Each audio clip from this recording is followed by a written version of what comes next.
Hizb ut তাওহীদের আস্ফালন বাংলাদেশে বন্ধ করতে হবে, কাদিয়ানীদের আস্ফালন বাংলাদেশে বন্ধ করতে হবে, সাহাবা সমালোচকদের আস্ফালন বাংলাদেশে বন্ধ করতে হবে। আল্লামা আহমদ শফী দুনিয়াতে নাই, আল্লামা মুহিবুল্লাহ বাবনগরী দুনিয়াতে আছেন, আল্লামা জুনায়েদ বাবনগরী নয়, তার উত্তরসূরিরা এখনো বাংলাদেশে আছে। আজকে নোয়াখালীতে আল্লামা মুশতাকুন নবী সহ নোয়াখালীর উলামা ইকরামের নেতৃত্বে সিগন্যাল নাম্বার 1, তারপরে আসবে সিগন্যাল নাম্বার 2, তারপর আসবে ইনশাআল্লাহ ঘূর্ণিঝড়। হিজবুত তাওহীদ নিষিদ্ধ হওয়ার আগ পর্যন্ত ইনশাআল্লাহ আমাদের বড় রাজ্যে কর্মসূচি দিবেন, প্রস্তুত আছেন তো সবাই ইনশাআল্লাহ? যারা সাহাবা ইকরামের সমালোচনা করবে তাদের জন্মের সমস্যা, সাহাবাদের কোনো সমস্যা নাই।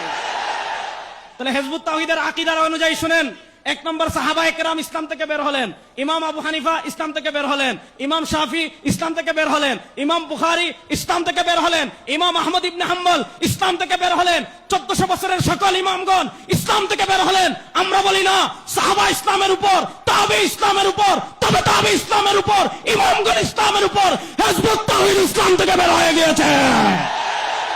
দুনিয়ার যত বড় বলি তিনি যদি বলে আমার উপর মুজিজা আসছে, যদি কোনো মানুষ নবী ছাড়া অন্য কেউ মুজিজা দাবি করে, আপনারা ফতোয়া দেন সে মুসলমান না কাফের?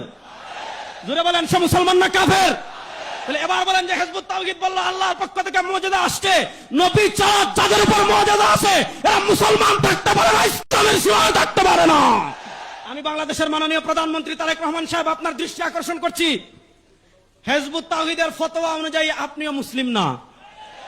আমাদের মাননীয় স্বরাষ্ট্রমন্ত্রী আপনার দৃষ্টি আকর্ষণ করছি, হিজবুত তাওহীদের ফতোয়া অনুযায়ী আপনিও মুমিন না।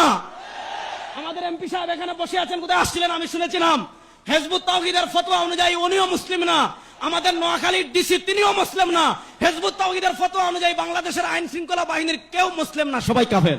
যারা বলে জিহাদ না করলে কাফের, এই ফতোয়া অনুযায়ী আমাদের প্রধানমন্ত্রী কাফের, আমাদের স্বরাষ্ট্রমন্ত্রী কাফের। হিজবুত তাওহীদের ফতোয়া অনুযায়ী বাংলাদেশের প্রশাসনের সব লোক কাফের। প্রশ্ন হলো জামায়াতুল আনসার, আপনি যদি জেএমবি কে নিষিদ্ধ করেন, হরকতকে নিষিদ্ধ করেন, জঙ্গি সংগঠনের নামে বিভিন্ন সংগঠনকে নিষিদ্ধ করেন, প্রশ্ন হলো হিজবুত তাওহীদের মতো উগ্রবাদী সংগঠনকে কেন নিষিদ্ধ করা হবে না?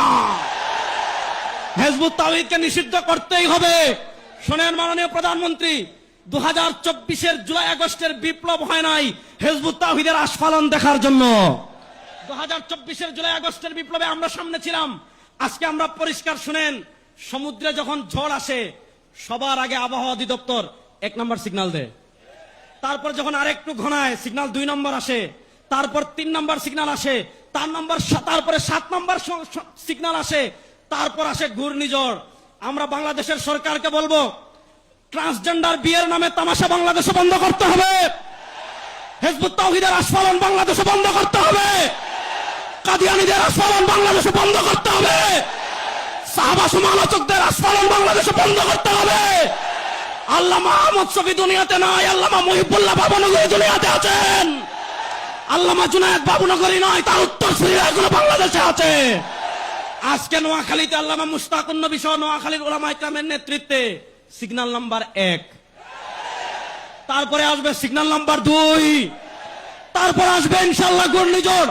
হিজবুত তাওহীদ নিষিদ্ধ হওয়ার আগ পর্যন্ত ইনশাআল্লাহ আমাদের বড় রাজ্যে কর্মসূচি দিবেন, প্রস্তুত আছেন তো সবাই ইনশাআল্লাহ? নারায়ে তাকবীর, নারায়ে তাকবীর।